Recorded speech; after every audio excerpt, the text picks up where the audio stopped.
अगर आप खुद के और अपने परिवार के स्वास्थ्य को लेकर जागरूक हैं तो इस वीडियो को ध्यान से पूरा देखिएगा और मंथन करिएगा। क्या 1960 या 1950 से पहले आपने क्या कभी डायबिटीज, ब्लड प्रेशर, थायराइड जैसी बीमारी के बारे में सुना था? क्या आपने कभी ऐसा सुना था कि 10 से 12 साल के बच्चों को चश्मा लग गया, या फिर 10 या 12 साल या उससे अधिक के बच्चों को दिल का दौरा पड़ने से उनकी मौत हो गई? 1950 या 1960 से पहले अगर आपके दादाजी या पिताजी हैं तो उनसे ये सवाल ज़रूर पूछिएगा। फिर आज ऐसा क्या हुआ जो इतनी बीमारी तेजी से फैलती जा रही है?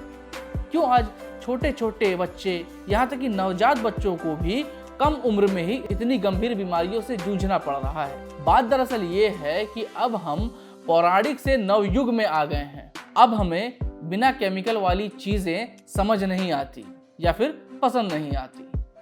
हरित क्रांति का नाम तो आपने सुना होगा और आप में से बहुत लोग ऐसे हैं जो जानते भी हैं। हरित क्रांति के नाम पर सन 1960 से 1985 तक रासायनिक खेती द्वारा भारतीय कृषि को लगभग नष्ट कर दिया गया है। हरित क्रांति से पहले खेतों को गाय के गोबर में गौमूत्र, नीम, धतूरा, आक आदि के पत्तों को मिलाकर कीटनाशक के रूप में, खाद के रूप में इस्तेमाल किया जाता था, पर अब रासायनिक खादों का प्रयोग किया जाता है।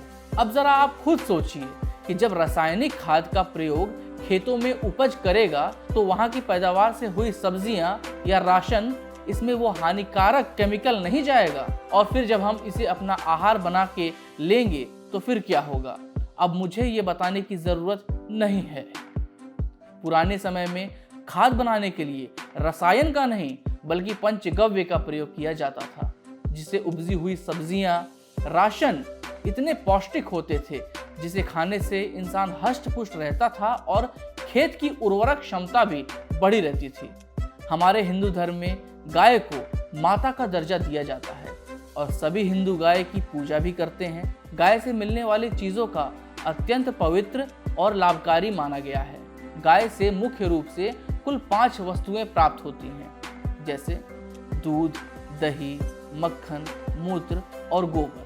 इन्हें ही सामूहिक रूप से पंचगव्य कहा जाता है। इन पांचों ही चीज़ों का अलग अलग लाभ बताया जाता है। गाय प्रजाति की सबसे बड़ी विशेषता ये है कि वो ऑक्सीजन तो लेती है पर बहुत कम मात्रा में कार्बन डाइऑक्साइड निकालती है, बल्कि 21% ऑक्सीजन वो वापस से वातावरण में निष्कासित कर देती है। पंचगव्य का धार्मिक महत्व क्या है, चलिए अब इस बारे में जानते हैं। इसे अलग अलग रूपों में प्रयोग किया जाता है। हिंदुओं में कोई भी मांगलिक कार्यक्रम इनके बिना पूरे नहीं होते हैं।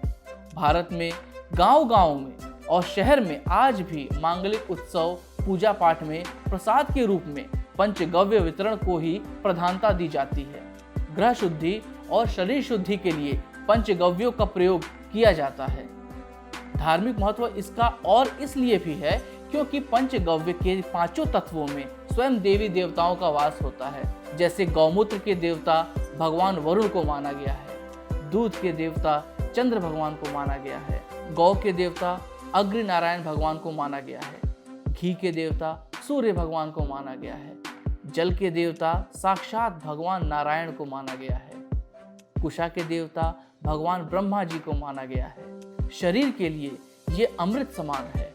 पंचगव्य से गुजरात के बलसाड़ नाम के स्थान पर एक कैंसर अस्पताल में 3000 मरीजों का इलाज हो चुका है। आमतौर पर यह बच्चों व बड़ों में पाचन क्रिया को मजबूत करने और भूख को बढ़ाने का काम करता है। इसमें कैल्शियम, विटामिन ए, डी व ई पाए जाते हैं। यह दिमाग व शारीरिक विकास के लिए बहुत फायदेमंद है। इससे आंखों की रोशनी दुरुस्त होती है और मिर्गी, लकवा, कमजोरी, जोड़ों के दर्द, अर्थराइटिस व याददाश्त में भी सुधार होता है। अब सबसे जरूरी बात, पंचगव्य बनता कैसे है, इस बारे में हम आपसे बात करेंगे। आमतौर पर पंचगव्य देसी गाय की गोबर, मूत्र, दूध, घी, मक्खन से बनता है। और सबसे खास बात ये कि स्वदेशी वीआईपी का पंचगव्य आपको आपके सामने बनाकर देता है।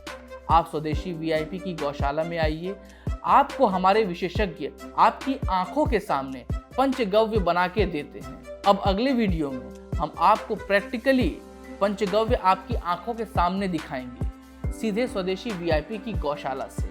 तो हमारे चैनल को सब्सक्राइब कीजिए, लाइक कीजिए, शेयर करिए और अगर आपके कोई सुझाव हैं तो हमें कमेंट सेक्शन में ज़रूर बताइए। देखते रहिए स्वदेशी वीआईपी का चैनल।